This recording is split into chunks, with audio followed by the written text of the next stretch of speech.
A very good evening to one and all present here. Thank you so much for signing up and thank you so much for such overwhelming response. Today is World DLD Day. So myself, I'm Vaishnavi. I'm a speech language pathologist and founder of Rehab. And I'm also a ambassador of RADLD, which is a non-profit organization which aims to create more awareness on developmental language disorder. That's exactly the topic for today. Before starting, I want to thank our host for the day, TLLID, for putting this event together. And a brief introduction about myself. I've completed my master's in speech language pathology, and I have special interest in teletherapy, early intervention, and neurodivergence affirming practice. A small introduction about Andadi Rehab. I founded it in 2020. It is a complete online teletherapy setup where we provide occupational therapy, speech therapy, special education services. We have crossed more than 11,000 one-on-one sessions and also a lot of webinars similar to this one. So let's deep dive into today's topic, developmental language disorder. So firstly, we'll have to know what it is. We'll just dissect the word developmental language disorder. So developmental means it starts in childhood, but it doesn't really go away. So which means a child with developmental language disorder grows into a teenager with DLD and they grow into adults with DLD. Yeah. And the word language here means they have difficulties with words, sentences, understanding them, talking, and using in written language, reading comprehension, anything with respect to language and all of its forms. Disorder, the word means something which is not as expected, something which is a little bit deviant of what it is expected, right? So developmental language disorder means a problem in spoken or written language, talking and understanding for no known reason. So this is the main, words we'll have to notice. No known reason. What does it really mean?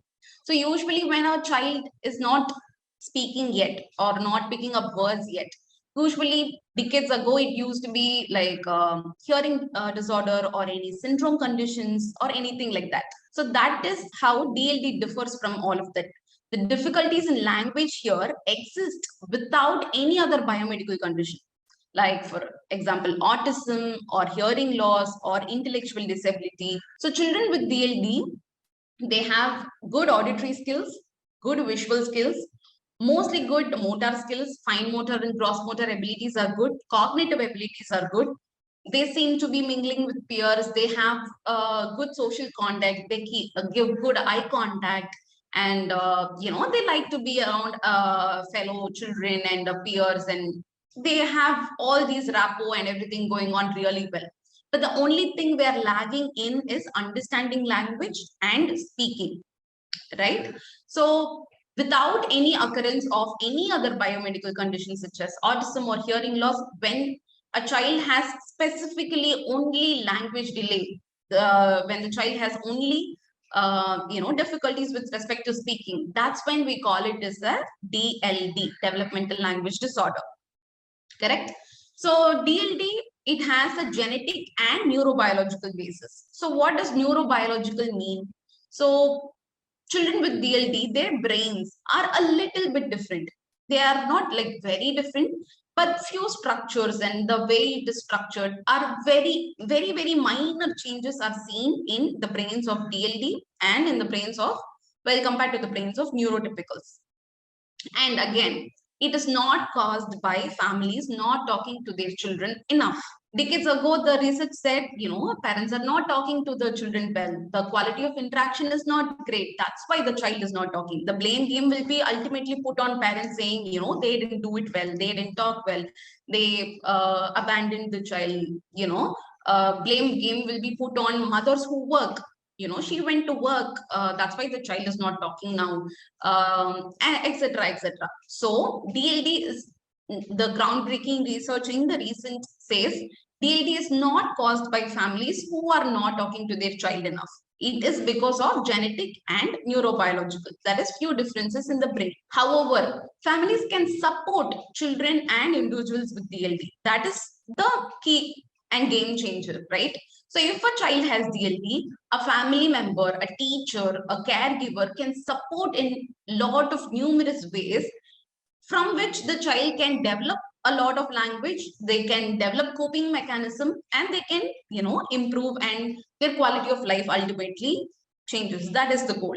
So again, I'm saying it is not something children will grow out of. It is developmental, and it will persist. Previously, we have addressed it by various different names like expressive language disorder, specific language impairment, speech language impairment, language delay, etc., etc. Now the consensus term everyone around the world uses DLD.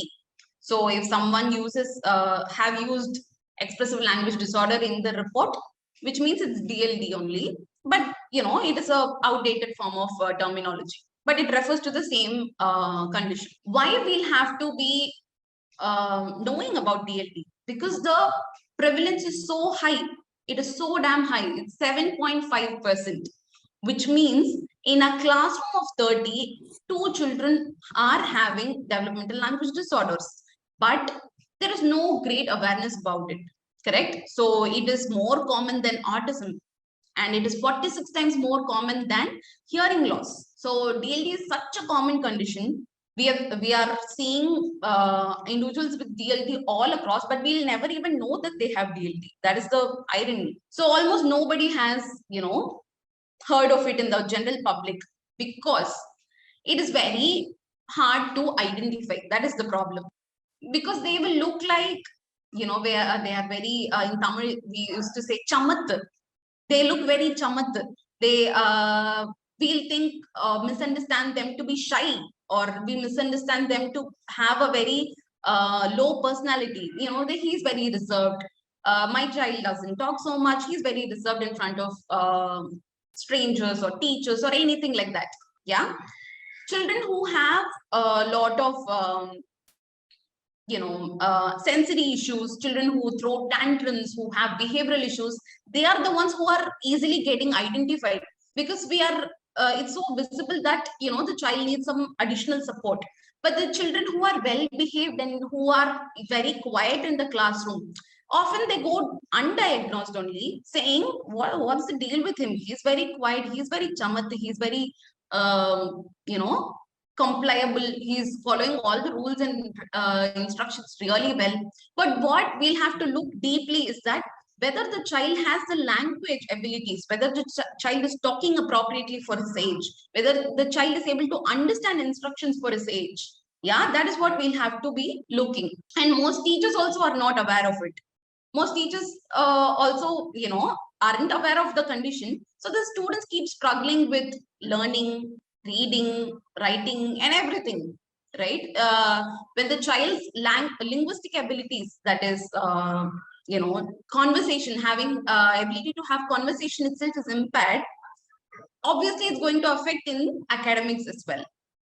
So that's what we're going to see detail in today's presentation. So how DLD impacts is, it impacts in learning, of course. So because the child's ability to have conversation and understand is impacted. So in classroom, we use sophisticated language, correct? We use very, the teacher and, the teachers and everybody, they use a lot of instructions. They use a lot of academic based vocabulary, which is very hard to comprehend for the child. At home level, the vocabulary is routine based and it is very simple, that at least the child will be able to follow. But in classroom, the child will face a lot more difficulty. Of course, literacy, because the child has a difficulty in making conversation, speaking itself. So now the child has to understand language has a symbol associated with it. Language, is correlated with some kind of symbols, and these symbols together forms so-and-so word. This word means so-and-so thing. So literacy is a highly complicated and process by itself. So reading, so what the child is reading, the child has to understand, the child has to use so many rules at once, right? Phonemic rules and everything at once. So a child who has difficulty in having simple conversations itself, learning in literacy becomes biggest challenges. and having social relationships. So social relationships means, as I said before, they will be able to do the small talk in some cases. So in some cases, the child will be able to do the small talk and everything, but the child won't be able to understand sarcasm, the inside jokes, the inside meanings, and the ability to make friendships, the ability to keep the conversation going. Yeah. So these are the areas the child will feel difficulty, a child with DLD. And of course, mental health, all these having, not performing well in literacy and having difficulties with learning and not good with social relationships, all these again impacts the emotional intelligence and thus impacts the mental health of the person as well. So the child will be able to, of course, pick up the non-verbal cues. If somebody is making fun of him or if somebody is bullying him, all those non-verbal cues the child will be able to make it. And of course, these are the factors the mental health gets affected. So behavior is also a tricky one, because just think of a situation where you're not able to put your thoughts and emotions into words, you're not able to express yourself, and nor you're understanding what the others around you are saying. So obviously the frustration builds up. And if I'm not able to express myself in words, for example, I know only English and Tamil. If I am being left in, some Urdu speaking country, there nobody knows my language. I really have to do actions and I really have to show behaviors for them to understand what I want and what I want to communicate, right? So that's when behavior challenges emerge. So the child is not able to put in words what he wants to say, convey his ideas. So the child starts throwing, tantrums, and that gets seen as behavioral challenges and behavioral issues. Correct. So if the language part is remediated, if we provide appropriate supports for them to build language, so these behavioral issues will settle down in time. Yeah, we'll see about that as well in detail. So yeah, as I said before, individuals with DLD, they have 6 times more likely to have reading difficulties, 6 times more likely to have spelling issues, and 4 times more likely to struggle with math, and 12 times more likely that they face all these 3 things. So how to identify children with DLD? That is the topic of the day. So in order to identify DLD, first we'll have to know some milestones, some speech and language milestones. So that's when the milestones are not met, when the milestone is deviated, that's when we'll probably, question if there is a chance for DLD or if there is a scope for further evaluation that needs to be done. Correct? So these are the milestones which we'll be looking for in toddlers. I'm just going to go through in detail. So at around 7 months, the child must start babbling. So babbling is a combination of vowels and consonants together. So when we speak something to the child, or when the child wants to grab our attention, the child will start babbling, or when the child is playing alone also. So it's a combination of vowels and consonants that the child will sound like talking. Yeah, so when the child is playing alone, the child will keep saying ba ba ba ba ba, ga ga ga ga ga, la la la la la. All these kinds of sounds, the child will start exploring with different sounds, how to make different sounds, like when the child is moving the tongue, moving the lips, what are the sounds the oral apparatuses are making. So it's kind of a oral exploratory phase, I would say. So there would be a lot of vocal play, and the child will intentionally even start babbling when we are talking, when we are face to face, and we are just talking to the child, playing with them. They also babble like they are responding to us. Correct. So at around 7 months of age, babbling is a skill we are looking for, and then we are looking for vocalizations. So the vocalization which will call our attention. So we'll be doing something. The child, in order to make us turn, the child will say,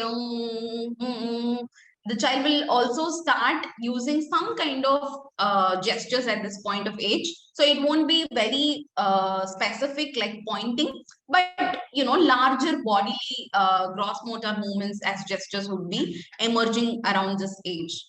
And nearing 1 year, the child will be able to speak meaningful words. 1 to 2 meaningful words. So what are we looking for as meaningful words? It should be consistent. So the child has to use the same word through the day several times and in different situations and with different people. The child has to use it consistently and it has to be meaningful. The word has to be associated with a person or an object or any toy or anything like that. So this is only bus. This is only amma. This is only dada. So they'll associate a word with a person, a word with an object. So it will be meaningful. It should be consistent, and then it should also be spontaneous. So most often times in our clinic, when we evaluate parents and children, what happens is the mother or father will be very talkative and they'll be like amma amma amma say amma say amma say amma, and the child will just imitate amma. So that is not considered as meaningful. Yeah. So what is meaningful? The true word we are looking for should be spontaneous. The child has to initiate the word on his own, on the when the situation demands, when they feel like calling amma, they should call amma themselves. That is when we consider it as a true word. So it has to be spontaneous, consistent, and it also must have a meaning attached to it. So at 1 year of age, the child will be very consistent in responding to name call. The child will have a beautiful eye contact. So when we talk to them, when we play with them, they'll maintain good eye contact. And also they will be able to use a lot of gestures, if not a lot of words. At 1 year of age, they'll use a lot of gestures. For no, they will use gesture. For yes, they'll use gesture. And then, pointing to certain things and asking for that specific object. All this they'll be able to do at 1 year of age. Between 1 to 2 years is when the language spurt happens. A lot of vocabulary just, grows. So because at 1 to 2 years of age, their joint attention is really good. They'll be now able to attend to us for a longer period of time. So whichever rhymes we sing, whichever stories we, say to our child, when we play to our child, the attention span is now longer because now they are able to sit, stand and everything. During the first year of life, during the first trimester, 0 to 3 months, 0 to 5 months, the child is not very mobile. The child is, lying down, passive during the first 3 months.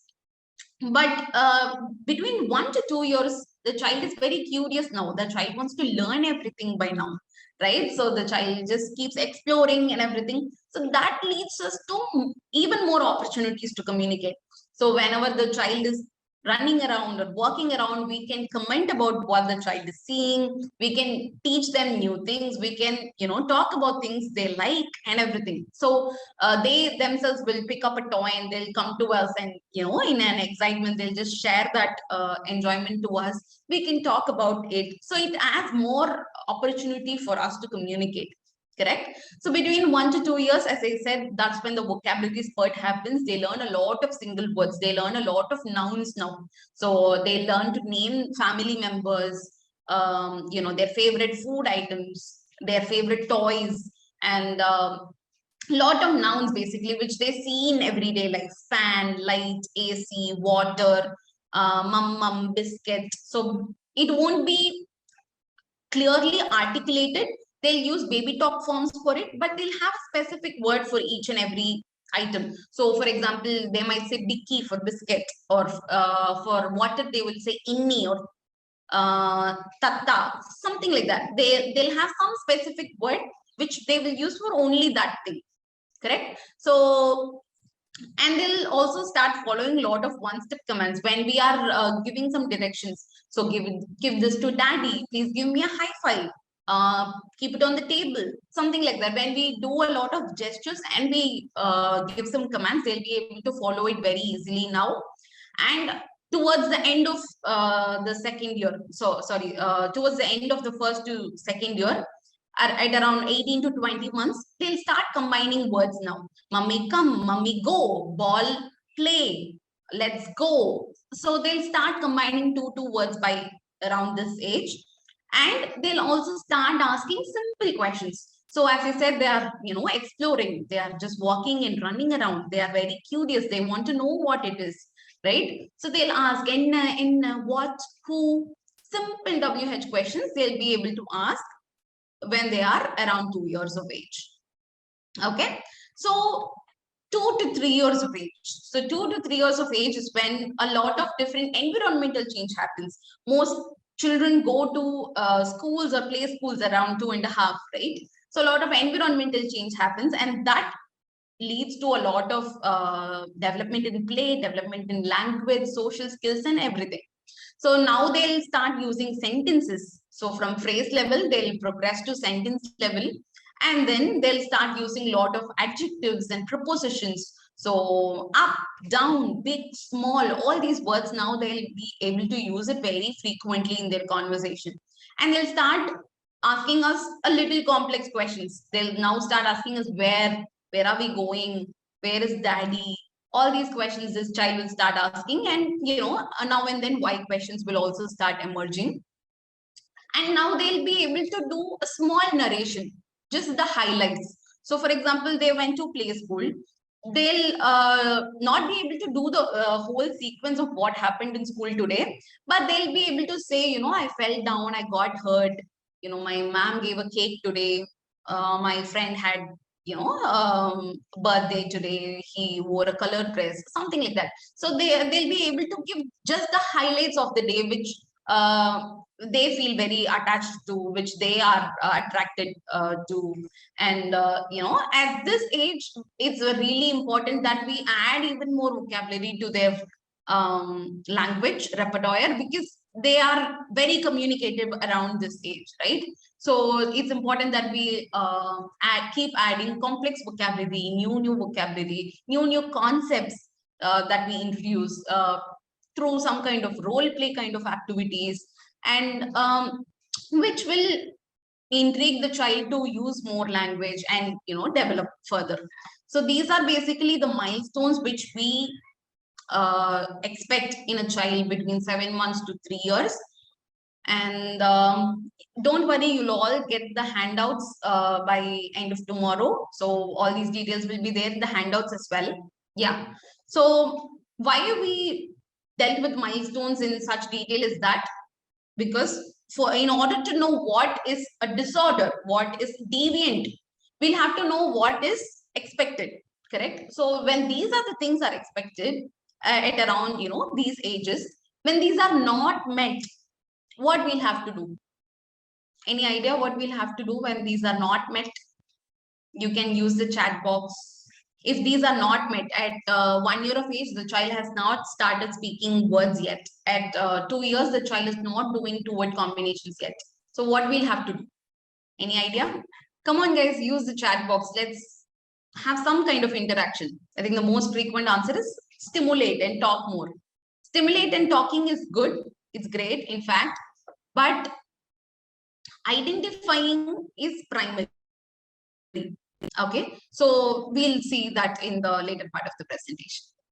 So when I say identifying is through a evaluation. So in the West, the evaluation is mandatory, I would say. In the West, it is a protocol that within below 2 years of age, the child has to be evaluated by a specialist. That is the mandatory protocol in West, but it's not like that in our country and many other countries as well, many other developing countries.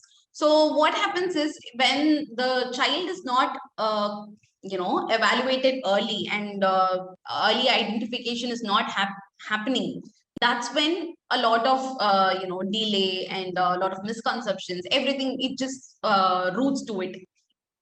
So when the child is not speaking yet, in our culture, I would say, most oftentimes what we'll hear is, let's see, he'll talk later. Let's just wait for some time, we'll talk later. The wait and see approach is very, very popular here. Even some doctors, they recommend it because, when parents come to us for evaluation, they say, we had this concern, we raised it to our doctor, but the doctor said, he'll start speaking at 3, he'll start speaking at 4. So those kind of wait and see approach has been prescribed by a lot of people, by doctors, by neighbors, by family members, and so on and so forth. So now we'll be looking for why wait and see approach has been used, what are the reasons behind it, and why we shouldn't use it. Yeah, so that's what we're going to see now. Why it has been practiced all through these years? The fear of being identifying as possibly delayed. So the parents have a fear saying, my child might be delayed, and there are a lot of stigma associated with the labels around it. So what if the specialist says he has autism, or he has a DLD, he has a disorder? So there are a lot of stigmas around this label, and the fear of possibly getting diagnosed is stopping them from getting an evaluation done. And then, of course, as I said, people might think it's self-correcting. He'll grow out of it. As and when the child grows, it will get okay. Yeah, these are the misconceptions. So why we should abandon the wait and see approach? First thing, whether or not the evaluation is done, the anxiety for the parent is still there, because they know they are seeing other children. So they know the child is supposed to be talking, but isn't talking, right? So the anxiety is still there whether or not the evaluation is done. Second, getting a diagnostic label will eventually lead you to the path, will eventually be, helpful in accessing the right kind of support. So if I know the child is autistic, maybe I'll try floor time. Maybe I'll give him some hand-based, research-based approaches. If I know the child is DLD, I will use language strategies which will work for children with DLD. Correct? So getting the correct diagnosis and the counseling about it will help the parent and even the child in future themselves to know about the condition, to know about the child better, and to know what works for them the best. Correct? So, and early intervention is the key. Early intervention will not only impact, so if I start language stimulation for the child with a language delay at a really early years, like 2 years or 2.2 years, the child will eventually start building other language skills as well. So oral language is a foundation for literacy skills, for social development, for executive function skills, emotional intelligence. So all these skills are dependent on oral language. If the child has a delay in oral language itself, all these skills will be stagnant, will not develop. So when I pick the child early and start early intervention, not only the early language, oral language skills improve, all these other skills also start improving simultaneously, like that of a typically developing, almost similar to that of a typically developing. I wouldn't say exactly similar, but yeah, almost similar to that of a typically developing. And early intervention and parent mediated approach have excellent results, and they not only help this child but also has cross generational effects. Research says when this child is identified early and gets a lot of good quality interaction and good quality intervention at early years of life, there is a chance to alter the genes itself. So when I said before, DLD is caused by genetic and neurogenic, correct? Neurogenic, these both are the causes. So the chances, if a family member has DLD, the chances are higher that the child will have DLD as well.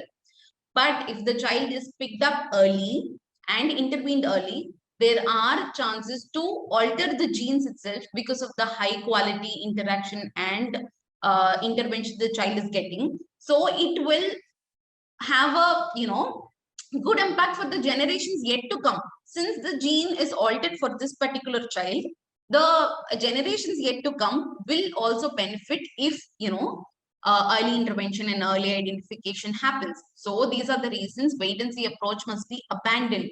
Also, another effect the wait and see approach has is the later the child gets diagnosed, the later the intervention starts, the more longer the child will need intervention, and the more frequent support the child will require. So as I said, so if the child is late talker at 2 years of age, he'll have, lower vocabulary at 48 months of age. And of course, it will reflect on poor school readiness, because the child will not understand what is being instructed in the school, what is being, done in the school. And of course, it will lead way to a lifelong disability, a risk for a lifelong disability. This is the vicious cycle. If we want to skip this vicious cycle, the only thing that can help is early identification and early intervention. So how to do early identification is we'll have to come up with a protocol where every child gets evaluated on a periodical basis.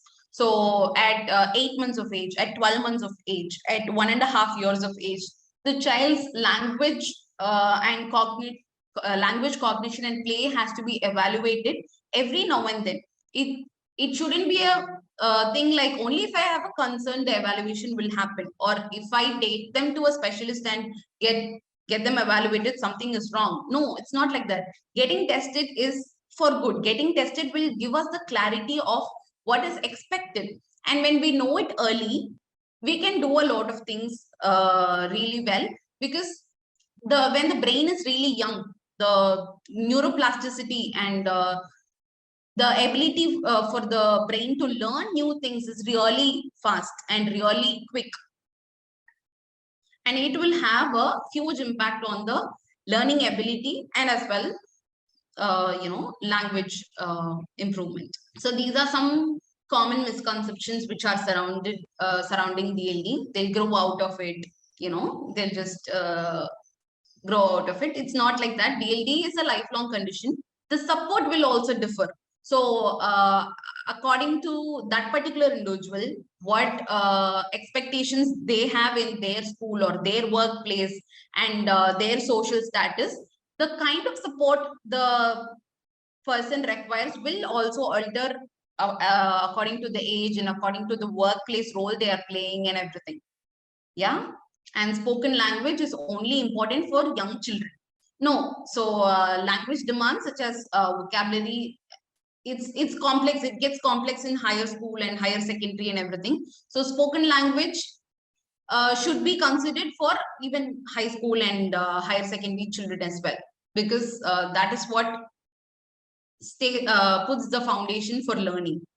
And only specialists can support students with DLD. There is nothing like that. The specialist can guide, and the support can be provided by family, teachers, caregivers, everyone around. Just that a lot of awareness and acceptance will lead us into a neurodivergent affirming society that we can grow up into. Another common misconception is children who are exposed to multiple language may have DLD. So it has nothing to do with the number of languages spoken at home and around the locality. So what matters is if the child has a DLD, the language ability will be same across languages. So for example, a Tamil speaking child is in Andhra but has a DLD, which means the child has inability to learn Tamil, Telugu, English, anything. So it is across language. So it has nothing to do with the exposure. Okay, so all that matters is how well we give the stimulation and how well we support them. That's what actually matters. Yeah. So this is another burning question, I would say. So a lot of parents, when they come to us for assessment only, they'll ask questions like, he doesn't have autism, right? He doesn't have autism, right? Because Google gives them all kinds of information, and while coming to an evaluation, they come with the diagnosis these days. So autism spectrum and DLD are very confused, very commonly confused by parents, I would say. So at DLD Awareness Day, I just want to lay a few pointers which differentiate them both. Okay, so DLD and autism both are neurodivergent conditions, but they are two different conditions. That's what we're going to see. So in autism spectrum, what happens is they have ability to. So in autism spectrum, they have it is a spectrum, and they have different kinds of abilities in different skills. For example, oral language, social language, sensory processing, executive function. So in each and every skill, the support required and the abilities of the child will also differ. So most oftentimes, children with autism spectrum, they have some kind of sensory processing difficulties as well, which makes them either hard to maintain eye contact, or they'll have there are different senses, like vision, hearing, tactile, proprioception. So in all these senses, either the child might have hypersensitivity or hyposensitivity. So and child with an autistic child might have some kind of issues with eye contact, or issues with auditory sense perception. So if there is a really loud noise, or when some children might feel like they have to keep hearing something. So these kind of auditory and sensory processing issues are sensory processing differences are found in autistic children. But whereas in DLD, that's not the case. The sensory system is good. So they'll maintain good eye contact. They'll have good social smile. Likewise, they are very, their rapport building is good. Their social abilities are good most often times, except for the verbal part, the language part, everything else they'll be able to do. But in autism spectrum, because of their, sensory issues, their pre-linguistic skills will be really affected. So or different. So they might have hyperactivity also adjuvant to it because of their sensory issues. So they'll be always on the run. They might be always on the run, and then they'll have issues with sitting tolerance, and just maintaining focus to conversations. Sometimes they'll have more fixations and interest towards any other electronic gadget or any other specific object. They'll tend to focus more with objects rather than people. So these are some kind of striking differences between autism spectrum and DLD. So in children with DLD, their eye contact is most often good. They use a lot of gestures, which is not present in most autistics. Most autistics tend not to use gestures. And another striking characteristic I would say is echolalia. So echolalia is just mimicking or just echoing what they heard. So most autistics are gestalt language processors, which means they process language as a whole. So they love music, and whenever they hear some rhymes or anything like that, they just memorize the whole rhyme. Few autistics, they'll be not having conversations, or they'll have difficulty maintaining conversations. But if you just start a rhyme, they'll just sing the whole rhyme. Yeah, they're more inclined towards intonation, and they will echo some phrase they'll heard some years ago or some months ago in a similar situation. Or they'll have sometimes they'll even have immediate echolalia. So when I ask how are you, they'll ask how are you, what did you have, what did you have. So this kind of echolalia is frequently present in autistics. That is not the case with the children with developmental language disorder. So yeah, we'll just continue. So but both requires support, that is there. So autism spectrum, children under the spectrum, they require a different kind of approach, but both will benefit from early identification and early intervention. Autism spectrum children have different kind of strengths. Their strengths are more logical, academic oriented. Few children are hyperlexic. They'll be able to read really well, and very academically oriented. Few children might be artistically oriented. So we'll have to just find out their strengths and try to build upon it. both will benefit from a combination of multidisciplinary approach like occupational therapy, speech therapy, special education, whatever suits that specific child and that specific individual and family, right? So early intervention is crucial, but the kind of approaches might differ. So now we'll be looking for what to do, how to support language. So basically, for really younger children, we can just simply say, talk a lot, play a lot with them, read a lot of books with them. Yeah. So these are the things which we'll be doing. But how we'll have to do it, the way in which it should be delivered is what we are going to see now in detail. Yeah. It's so easy to say, sing songs and then, sing rhymes and everything. So these are few strategies which are really effective, which will eventually get some connection with your child and which will also help in getting their responses and building their comprehension. So firstly, go at the eye level of the child.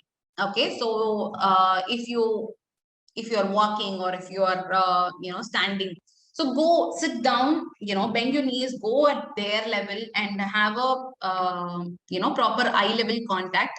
Don't force them to maintain eye contact, that's not what I'm saying, but be at their eye level. And when you talk or play, try to be at their eye level, so it will help them to see your face really well, see all your articulation, expression, and how you're pronouncing and everything. So go at their eye level and talk or play or anything like that. Secondly, always follow child's lead. So in this era of Instagram parenting, I would say, we are all very anxious saying, those that mother does so many different activities, I'm not able to do all that. Okay, I'm going to see what that mother is doing, note down all the activities, and I'm going to try it with my child. So this happens a lot these days, right? So the mother will go with an agenda, sit with the child and give all the activities and get no response from the child. The child won't be interested. The child might be interested in something else for that day, or anything could have happened. So the best result would be follow the child's lead. So I would say give exposure, give the materials, let the child choose what he or she wants to do and go with their lead. And the most important thing is always to have fun. So get at their level, start connecting. So if they, for example, if they like books, so you start reading with them. Or if they like toys, so start commenting about what they see or what they do. Yeah. So always follow child's lead. That will have a great impact, because when you are talking and when you are playing with them with their area of interest, their response towards you would be better. Yeah, rather than you are going with an agenda where the child is not interested and both of them are frustrated at the end of the activity, there is no point, right? So always follow the child's lead and go with the flow. And the third strategy I would like you all to follow is communication temptation. So communication temptation is when that the child will come searching for this specific book or this specific toy at this time. So what you will do is, rather than just handling them right away, you will just keep the specific toy in a place where the child will be able to see, but not be able to reach. So these strategies work well for children who are not yet started speaking any new words, any true words. For those children, for older children, I'll tell strategies later. Yeah. So just keep them, keep the object at the eye level, eyesight, but not at reach. So when they come, they must initiate the conversation. That's what we are looking for, right? So they must call you, they must show you, I want this or something like that. Might be you can, hand over some other object and they'll say, no, I want this. So you're just building an opportunity for them to communicate. So the scenario which I see more often is every need of the child gets satisfied even before the child initiates. So the child is being fed before even the child is hungry. The child is taken to loo before even the child indicates. Grooming and from wearing clothes and to putting on shoes, everything is done by the parent. There is no need for the child to do anything. So if this is the scenario, the child has no scope to communicate. Honestly, the child has nothing to ask to you or talk to you, because every need is perfectly met. What will the child now do, right? So if everything is met like this, the child doesn't have enough opportunities to communicate. So we are creating opportunities. So we are creating such opportunities that the child will initiate. So we'll just keep some object in sight, out of reach, and we'll let them initiate. So after the child will say, no, I don't want this, I want this only. We will say, you book, you want book, bear book. Okay, you say, Amma, give, and then I'll give. So you can just model. And again, I'm saying modeling doesn't mean, stealing all the toys away from them. And, communication temptation doesn't mean stealing all the toys away from them. Only if you ask, I'll give. Only if you ask, I'll give. So that's not what I'm saying. But give them opportunities time to time to, initiate conversation, to initiate some kind of conversations from their end. And the next strategy I'll be talking about is wait time. So this is a very effective strategy, very simple to use. But most often times, even during our therapy sessions, during our parent training sessions, we have like one-on-one parent training sessions. During that as well, we'll demonstrate the strategy, we'll teach the strategy, but it's very hard for the parents to accommodate to this. The wait time is simply staying mute after you ask a question or after you give out an opportunity. So I'll ask, what is this, and stay there. Children with DLD or language delays, they'll take a longer time to process things, and they'll take a longer time to recall the specific word. So if I keep on asking, what is this? What is this? Tell me, what is this?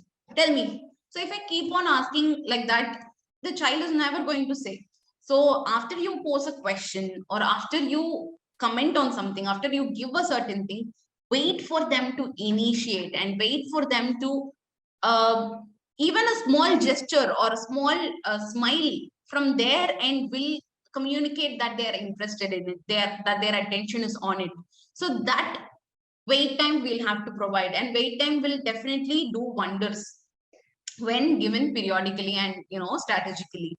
So the next strategy I would be asking you all to tell is modeling. Asking you all to do is modeling. So how to model effectively?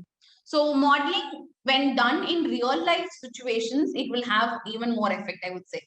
So for example, the child needs water or the child needs food.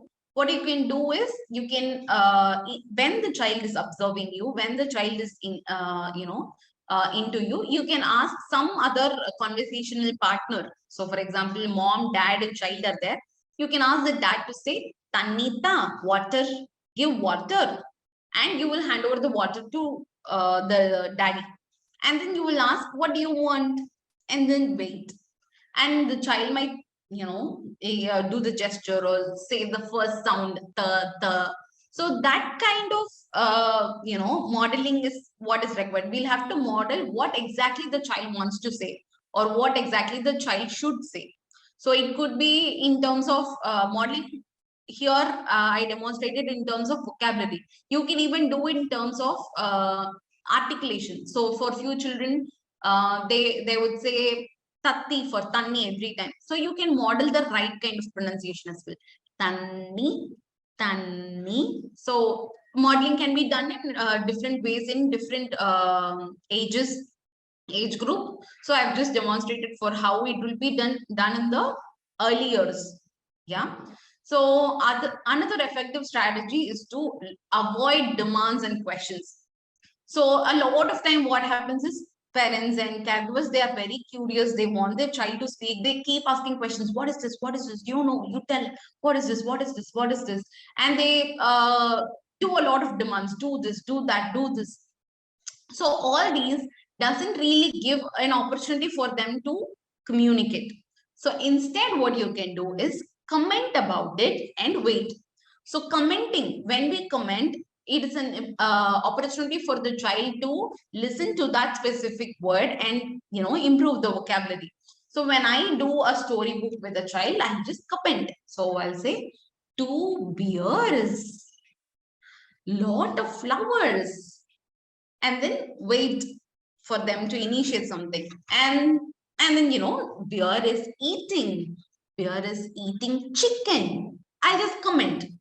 Yeah, comment on what is happening in the book. What commenting can be done throughout the day as well. So when the child is seeing something, so the dad is back from office, you can say dad is back from office bag. You can comment what all the child is seeing. It can be done in everyday life. It can be done while reading a book. It can be done while eating, bathing. Anytime it can be done. Yeah. Next, this is one of my really favorite strategies. It is called 4S. So this, when done in combination, it has a really good effect, I would say. It's a very effective strategy. So 4S stands for say less, stress, go slow, and show.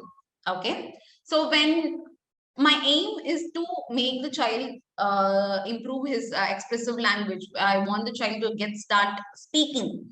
So I'll have to not speak in big complex sentences like this. I'm talking to you all, right? So I'm addressing a bunch of adults. So I'm just talking in sentences. But when I talk to a child, who has not yet started speaking, I will speak less. Yeah, I will say less.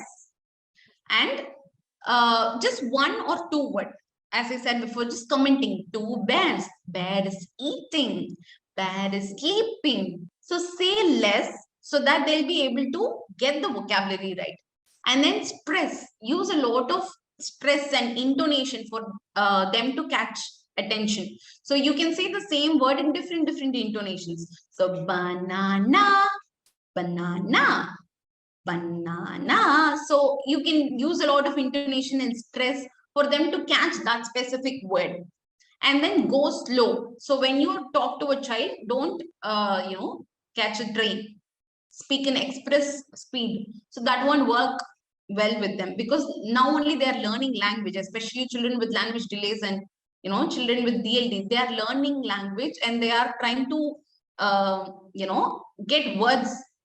When we speak so fast, everything will go right above their head and they won't be able to catch the words. So speak very slowly. And the 4th thing is show. So whatever you speak, so you can show some pictures, or you can show some real objects, or you can show some actions, anything like that. You'll have to show and speak. It should be in 2 modality. So baby is sleeping. Jo, baby sleep. So it has to be in 2 modalities. I'm speaking, I'm saying the words, I'm repeating the same words again and again. I'm stressing, I'm saying less. Yeah. So, and the baby is also actually seeing what is happening to the baby. So that's when the child will be able to associate and learn. So you'll have to say less, stress, go slow, and show something. If you don't show anything and you just keep speaking, if I didn't show the PPT and I'm just speaking like this for on and on, probably few things you might understand, but most of the things you wouldn't. Few would be like visual learners. They will be able to better understand when shown in pictures, right, or when shown in text. So that's when we have to use a combination approach. So we'll have to show also and we'll have to speak also. So a lot of picture-based books will really be helpful. So, and at the last, we'll have to repeat it often. So any strategy has to be used consistently to see some results. So if I do it once, 4S strategy, I'm using it today, tomorrow the child will not start speaking. Yeah, it has to be used in a consistent manner. It has to be used more often to see better results. Yeah, so now we are going to see DLD in school years. So for older children, how DLD persists in them.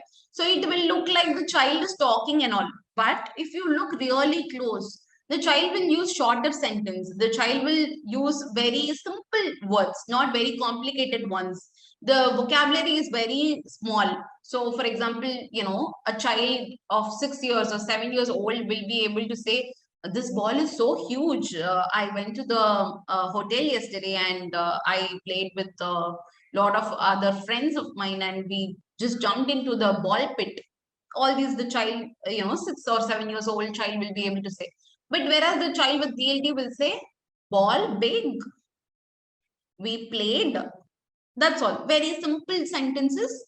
But, it will look like the child is speaking only, but he is not speaking up to his age level. Correct? His vocabulary is very simple and it's, straightforward. And he cannot explain a scenario. He or she cannot explain a scenario, paint a picture, where was it located? How was it decorated? So all these small details, attention to small details and using the words to describe what happened. So that's when that's the place where they'll find it difficult. And to narrate a story in a sequence, all these areas would be difficult for children in school years. And in understanding, it will look like, they'll just say, yes, I understand, even though they don't understand, because they don't know how to ask the doubt. And some children, they'll do some strategy, like, copying from the friend's note, because they don't really know, or they don't really understand what the instruction was just given by the teacher. So they'll just copy whatever the friend is doing. And as I said before, these are the ones who will get missed out, because we'll think, he's just learning, or he'll just pick up in the coming years and everything. So parents and teachers, they have very important role, very crucial. As I said before, our society, we tend to think, he'll just grow out of it, he'll learn language eventually. But when they step into school is when teachers will be able to identify them. So if there are any teachers in the group, please, be aware of the signs of DLD, because you guys will be the ones who will identify it first, even before doctors sometimes, I would say. So when the child is not able to comply to academic needs, and if the child is not able to use book language, sophisticated book language. So conversational language is usually simple, but book language is a little more difficult, Elia. So and as I said, home-based language is routine-based and predictable. Here, new concepts is being dealt every day, and new subject areas and new textbooks and everything. It keeps piling up, right? So teachers are the ones who teachers should be the ones who pick up children with DLDs at school and make appropriate referrals. And how we can support older children. So for them, if our goal is to make them understand, we'll have to use shorter sentence. We'll have to use less complex vocabulary, and we can use a lot of visuals and objects for them to understand. And also we can, pair them with a friend. That will also work. So pair them with a friend who is social, who can help. And, we can pair them with a friend to help with their academics. And to support expression, if my goal is to make the child speak, so I will provide a lot of choices, and I'll provide a lot of cues and verbal cues, starters for the child to initiate the conversation, and then give some extra time. As I said, the processing time is really important for children with DLDs. They take a lot of time to process new words. They'll take a lot of time to process new sentence structures. So giving them some processing time and doing some explicit one-on-one teaching at times, at different times, will work for older children. So the key takeaways from this presentation should be, late talkers will catch up, or following the wait and see approach, it should be abandoned. Screening of milestones every now and then, I would say 9 months, 18 months, and 30 months, it's a very mandatory protocol. Children has to be screened very regularly for us to identify them earlier. And if the parent has concern with respect to speech and language condition, immediately we'll have to go with a detailed language evaluation. There is nothing like, so and so person has to recommend or anything like that. You can consult a speech therapist even without a pediatrician consultation or anybody's consultation for that matter. For DLD and for speech and language lesson concern, the subject matter expert would be the speech therapist. So if you have a concern, immediately go ahead with a detailed evaluation, because that will only help the child and you. And as I said before, early language will have a lot of impact in early socialization, school readiness, and giving them early intervention will have a cross-generational effect, and it will have lot of other skills also will develop simultaneously, and parent implemented approach will have greater effects, and carrying over across different situations will also become very easy when the parent is equipped and when the parent has knowledge about the condition and knows what to do. So lastly, so this is the website. Me and my team at Andhadhi Rehab, we all consult with a new expert. You can note this down. You will also get the links in the handouts tomorrow, and these are contact and socials of Andhadhi Rehab. I have also put it in the chat box. You can follow us over there, subscribe to our channels. I'd like to thank Team Neosport for the effort for putting this together, and I'd like to also thank my team Andhadhi Rehab, my teachers, mentors, and family and friends. So I hope this was really helpful. These are some references and resources which we'll be sending it in the handouts. Thank you so much for attending today's session, and yeah, you'll be receiving the handouts and recordings soon enough. Now we are open for discussions. If there are any questions, you can put it in the chat box, or you can even unmute and speak. And if it's possible, can we get a group picture done? Can you all switch on the videos for some time? Yeah, thank you so much, guys. You can unmute and ask your questions if any. If possible, you can also give us a shout out on your socials for, if you think this session helped you, if it was, informative, you can just tag us Andhadhi Rehab and TLLID, and you can post your stories. It will really help us reach more people and spread awareness regarding developmental language disorder and so many other different conditions. Yeah. Hi, this is Vinolia. Yeah, hi. Thank you so much for a wonderful session. It was really useful to learn new things.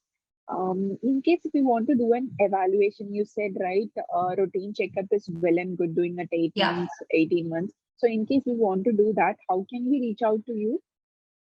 So yeah, there is a website. We'll be sending out all the details on handouts as well. So you can even book consultations with me at neospot.com, and also as well Andhadhi Rehab. So either of the platforms, you can just search and you can book your consultations. All the our socials has all the information for contact infos. So you can get in touch with that. Hi, ma'am. Hello. Hi, ma'am. Actually, my baby is premature. So in everything, in every stage, he has delay. How many months is 31 weeks. He was born at 31 weeks, some days, 4 or 5 days. Okay. Okay. In every stage, he has delay from turning over to standing. In every stage, he has delay. He's around 2 now. He's around 21 months. But just now he has started speaking around 10 to 11 words. He used to blabber everything, but we can't understand that language. So this also requires intervention, ma'am. I mean, we have to diagnose this, or even I asked my pediatrician, the same thing what you told, he told, talk with him more. That will help him, or wait and see approach. So I don't know what to do, ma'am. So what we'll have to do is, for premature kids, what we'll have to do is we'll have to compare the corrected age with the milestones. So I had given the milestones, right? So I think the prematurity is around 1.5 months for your child. Yeah, yes. So if I say 1-year-old child must be able to speak 2 to 3 words, You can wait for that until 1 year, 2 months. Okay. So you'll have to wait for 2 more months for them to attain that milestone. Even then, Okay. if the milestone isn't attained, you'll have to go for evaluation. Okay, ma'am. Yeah, But so as the okay, premature, okay. the corrected age is what we'll have to compare with the milestones. If Okay, then ma'am. that as well is delayed, we'll have to Okay. look into further evaluation. Okay, ma'am. Okay. Okay. Hi, Yeah. hi, Vaishnavi. I'd just like to add something here. So, Sure. at DLD, we are also Nenamma. organizing a webinar on developmental delays and any red flags in the developmental milestones. So, if any of the attendees today are interested in signing up to that, we will include a link or a form in the email that we send after this event. So you can sign up to that as well. So that will be a little bit broader than just speech delays. It will look at all delays and developmental milestones. And it's being led by a pediatrician who has a kind of a special interest in developmental milestones. Yeah. So look forward to having many of you on that webinar as well. Sorry, I'll shut up now. Any other questions? Hi Vaishnavi, this is Gopinath. So there was a fantastic presentation and it was very informative for us. Thanks for that.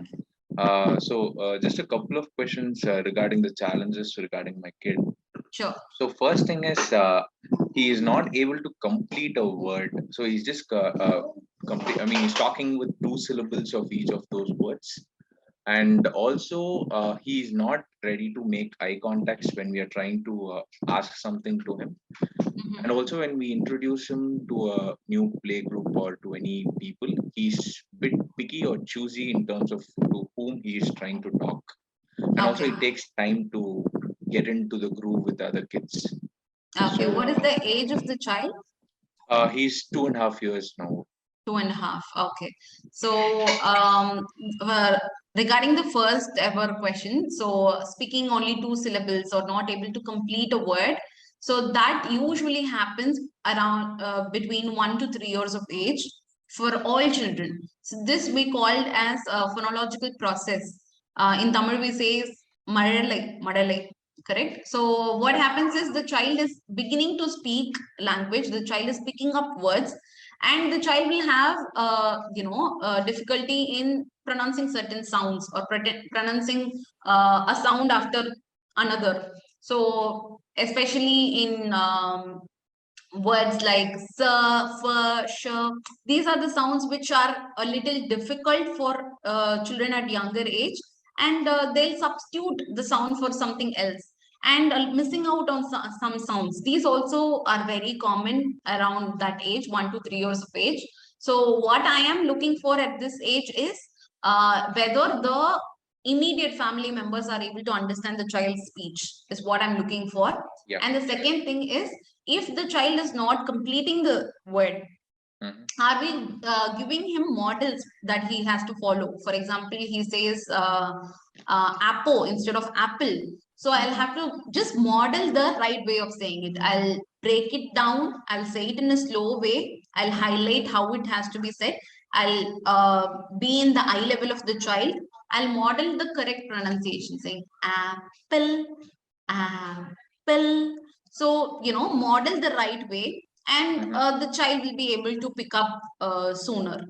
Yeah, so that is one thing. Secondly, being selectively social is okay at this age, because this is the age, I would say, the separation anxiety and the wanting to be demands for being social, everything begins, the spotlight is put on the child. So being selectively social is okay, but if the eye contact is some kind of a major issue, that's what I want to look further into detail.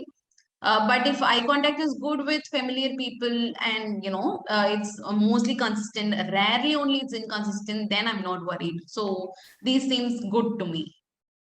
Yeah, sure. Yeah, he's just making eye contacts at sporadically, but when we intentionally want him to respond to us, he's deliberately not looking at us and he wants to look at someplace else. So that's the only challenge that I'm looking right now. Yeah, that's what. So if eye contact is an issue with familiar people as well, we'll have to look into, further. Okay, yeah. So only when he's put in a spot to ask some questions, he's doing it. But in a regular communication, he's looking at us and asking to get anything or even for food or something that he needs, he's asking us. But if I'm going to deliberately put forward a question to him, that is the point where he's trying to dodge us by not looking at us. Right. So as I said before, try to reduce questioning, do a lot of commenting.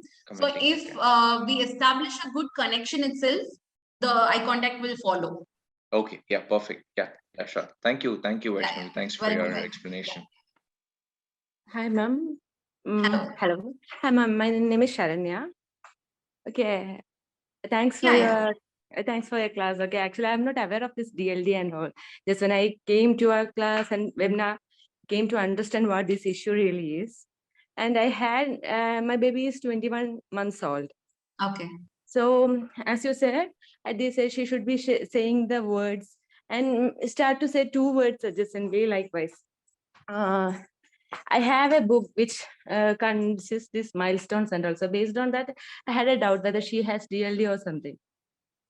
So for that, do I want to have a separate consultation with you, or can I just explain what is the concern actually? Okay. So some of the words she will say clearly, like kaka, tatta, those kind of words. She will repeat likewise. In case of apple and all, she will say pa. That's it. Okay. Just one letter. In this milk also, we will say it as pal in Malayalam. Yeah. So she will say pa. Will not complete that word. So the words the child is using, is it meaningful? Is the child using consistently? Yeah, same. The same word is being used, repeated. Okay. In case of orange, she will say G. That's it. Those kind of, like, I'm not sure whether it is DLD or her. So at this age, as I said before, with the previous question as well, at this age, I'm not really concerned about the clarity in which the words are spoken, because now only the child has started speaking words.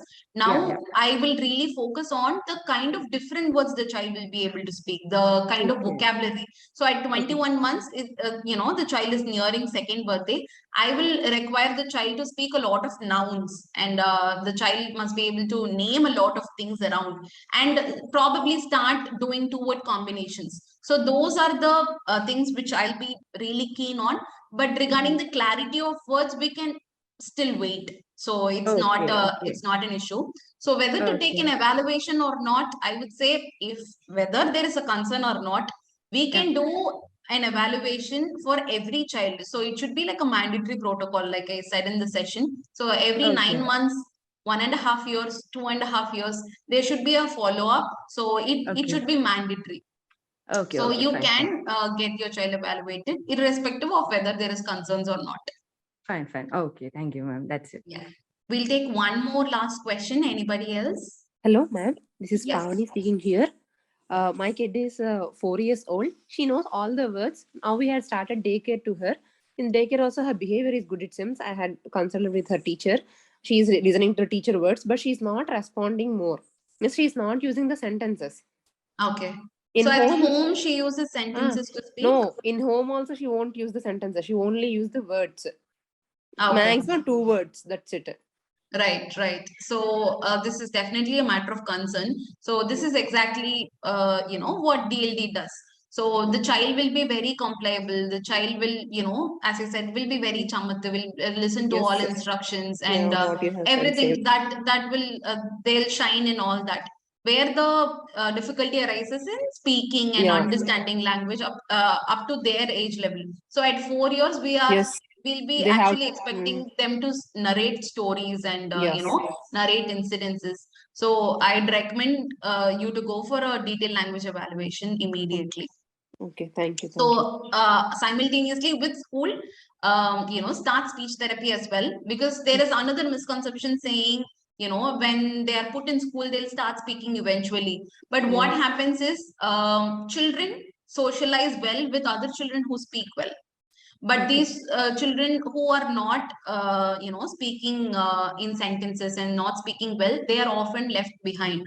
So they require a combination of one-on-one support as well, and peer interaction will definitely help them. But with that, when we give one-on-one support as well, they'll be able to pick up even more better. Okay, thank you. Thank you for the session, ma'am. Yeah. Thank you. Shahnaz, ma'am, do you have a question? Yes. Yeah. Actually, I want to ask you regarding, you just mentioned about the clarity. See, Yeah. my child is 34 months. Okay. She is speaking sentence, but it's like repeated sentences only. Like, I want food, I want this, I want that kind of, nothing like she's not able to explain anything. Spontaneously speaking. Yes. Okay. Yeah. So, and for K word, like look at me, she will say whoop at me, like, that kind of. So when shall I be concerned about the clarity? So clarity is definitely concerned once the child is 3 years, I would say. So when the child is 3 years, the child must be intelligible even for a stranger. That's what we are looking for. So, and regarding speaking only specific sentences, so is the child able to do small, simple narration or anything like that? So what happened yesterday? What did you eat in the morning? Something like that. Is the child able to speak? No. Okay, so we'll definitely get an evaluation done, because at this age, they must be speaking about some events, some narration should be there. And do you think the child has echolalia, like the child repeats some rhymes or anything the child has heard before? Other than that, everything she's like, she recognizes the colors, she's intelligent. Right. So conversations, we'll have to look in even more detail, because that is the baseline for everything. So the child must have the ability to converse and keep the conversation going at this age.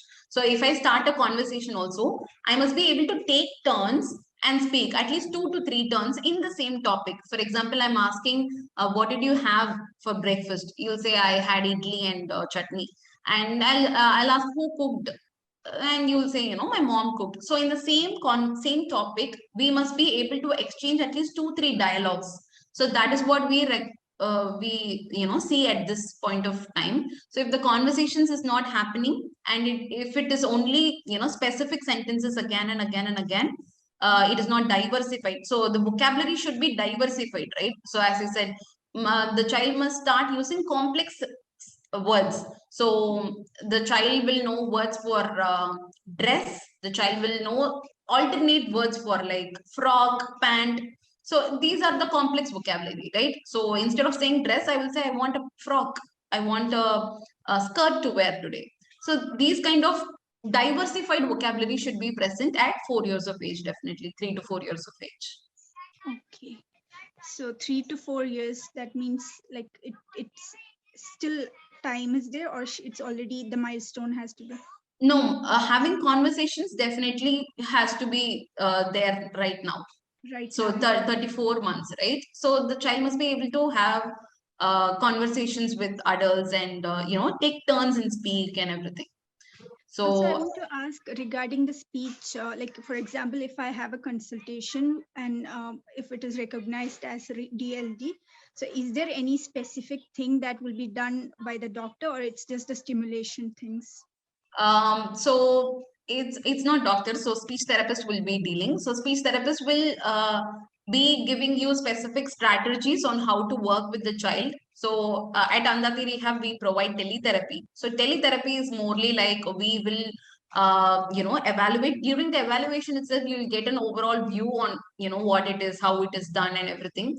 And during therapy, what we generally do is we'll do a lot of play-based methods, which would be therapist mediated and therapist guided and parent mediated. So we will tell you what to do, what things to keep ready, and how you'll have to talk and how you'll have to alter your speech in order to facilitate for better communication and everything.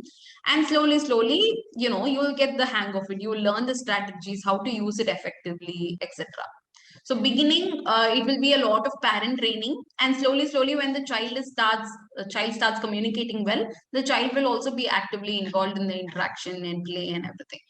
It is all play based and things only. So there is nothing to do with any kind of medicines or any other procedures.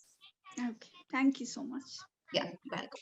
So you guys can, if you still have any questions, you can write to us, you can email us, and we'll definitely answer it to you. Thank you so much for being in this session today. Hope you had a good one. Yeah.